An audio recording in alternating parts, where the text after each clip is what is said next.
My fellow older gamers, have you felt like time just isn't enough anymore? Have you felt like you're struggling with actually finishing games? Yeah, I can relate. You and I together, man. Now, I got just the thing for you. You know, there is a publisher out there called DOSman Games, and they are experts in bite-sized boomer shooters, meaning that you can finish them in just a matter of couple of hours, usually 2 to 3 hours. They manage to give you the sense of actually completing something, actually finishing something, and actually feeling good about yourself, being able to start something and then dropping it with good conscience. Cause I know, we all love to jump into the latest, greatest games out there, but some of them are just too freaking long. Some of them have so much fillers in them. Some of them just get boring before we actually reach the end. Because our attention span is affected by the so-called thing TikTok. And that's why I try to rush this video as fast as I can. I'm kidding, I don't. But today, my friends, we're talking about Quartermain and the Cult of Cthulhu, the latest game from DOSman Games, but only published by them and developed by Prince of Mars.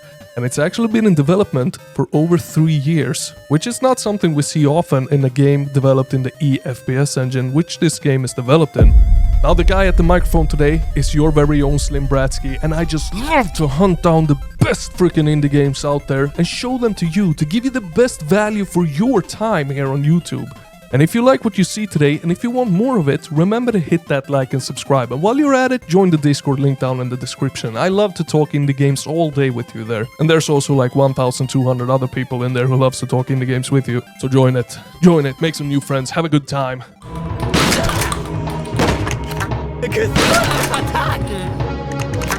Nonetheless, today we're talking about my first impressions of Quartermain and the Cult of Cthulhu. I actually haven't even finished the game yet, so that's why it's only my first impressions. But I have played enough to tell you that it's a goddamn good game and probably the most impressive EFPS game that I've ever seen. It's actually got a moving train level. Yeah.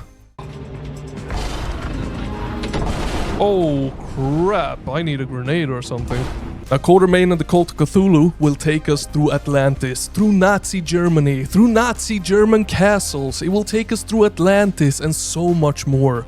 This game only cost $3 and it was released on the 22nd of May and it has it all. Or at least it has it all that an EFPS engine game can deliver. Yeah, because there are a lot of limitations to this engine, but I will touch on that more very, very soon.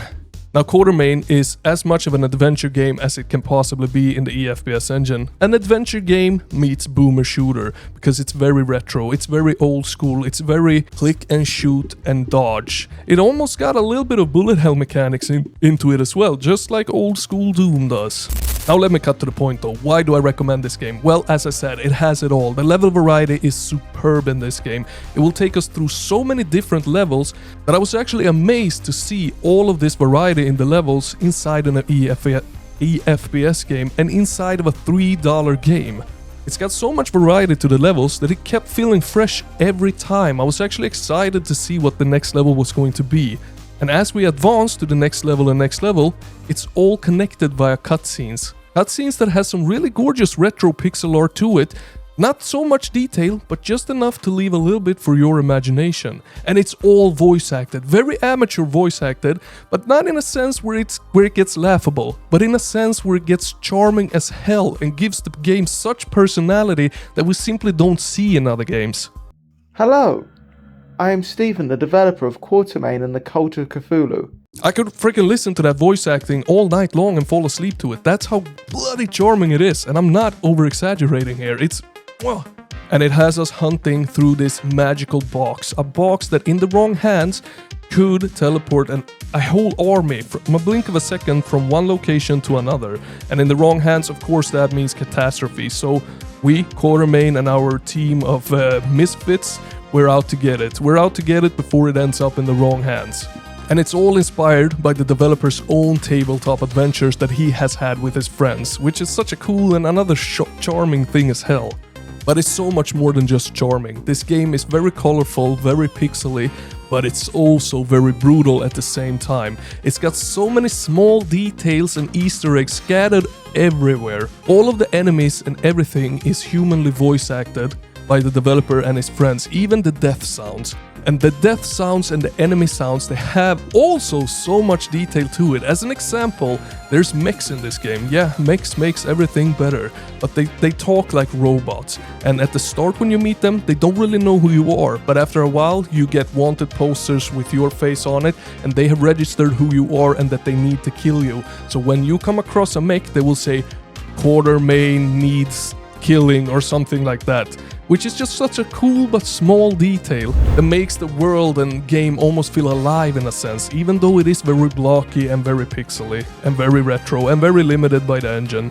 What I'm trying to say is that these small details can make the game so much better. You don't have to have the best graphics, you don't have to have the best freaking level design.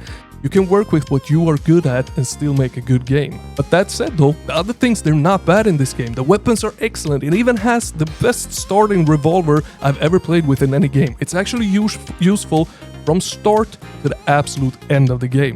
And that is not something that we see very often in video games. And then we have a shotgun that if you kill human enemies with it, it has custom death animations with it. For the shotgun alone, you can blast off half a body with it, or just an arm, and it looks very much like the game Citadel. That game has some great death animations. Yeah, this feels proper Wolfenstein. Oh!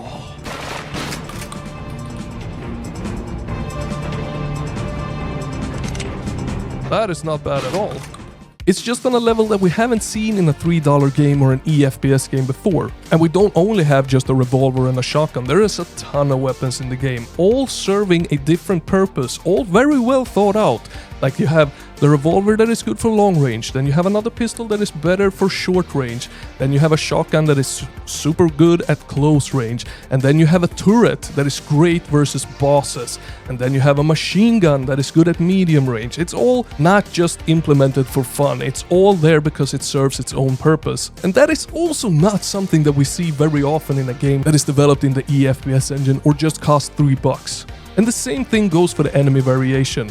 You got everything from human Nazis to wizards to mutants or ghosts or whatever it is, to mechs, helicopters, dogs, ghosts. There is such an insane enemy variety to this game, and they all act and sound and look very different from one another. And there's another small detail to all of these enemies because they're very distinguishable from each other. They're all using different color palettes, they look different, they sound different. So you can easily just hear what kind of enemy is spawning next to you or in front of you or whatever it is. And all of these small details combined makes for a great experience, even though it is built in this very limited engine called EFPS engine. But the limits, they do show themselves at times as well. So as an example, this game has very big levels. It's got a lot of advanced things going for it, especially considering this engine, and that makes it so that it can only be played in 720p resolution. They also had to cut out some lighting effects and so on and so forth because the engine simply couldn't handle it. Now the engine is still getting updated, so hopefully a future update will fix this as they port the game to the latest engine version, but I'm no technician so I don't know, but fingers crossed. Nonetheless, my first impressions of this game is that it is a freaking steal for $3. It is way more fun, way more advanced, and way more well thought out than you would believe that it could be for $3. And this one is actually a little bit longer than the 2 to 3 hour gameplay span that DOSman games usually brings. This one is more in the 5 to 6 hour range. But that is touching on the I don't have enough time to play this. At times, sometimes you do have that time, it's not always like that, but what I'm trying to say here is that even though this is a little bit longer, it doesn't matter. Sometimes the EFPS engine games, they get a bit repetitive, they feel very blocky, they feel very simplistic, and they do best in being just 2 to 3 hours long. This game, however, has so much variety and so many Easter eggs and fun things and small details going for it that 5 to 6 hours is a perfect length for this game. And you're not gonna get bored, trust me. You are gonna sit through this 5 to 6 hours and you are gonna finish this game. If you get it, that is. Which I highly recommend that you do. Because if you don't, you're missing out. And if this sounds like it's not your jam, hey, I'm not judging. I got a shit ton of more games linked down in the channel that you can go and check out. And I can guarantee you that you will find a game for you down there. Nonetheless, I hope you like these unscripted first impressions videos. I'm gonna pump out a lot more like this. Just me talking from my head, from what I have experienced and what my first impressions of the game are. Because I simply don't have the time to go deep into a game. I don't have the time to go balls deep in all the details. I'm a simple man. If I had fun, I'm gonna tell you I had fun and why I had fun. If there are any limitations, I'm gonna say the limitations. If I didn't have fun, I'm gonna tell you I didn't have fun with this or that. I don't want to make it more advanced than that, and you shouldn't either. Gaming is about having fun. It's not about going balls deep and finding things to hate on. It's about having a good time. It's about escaping reality. So, I'm gonna keeping it simple, and I hope that you enjoy it. I'll leave a comment down below, let me know what you think of this type of video, and let me know if you're gonna get Quartermain or not, and if it's your jam or not. And remember, Papa Slim, he thinks that you're bloody awesome, and I will see you in the next one. Over and out.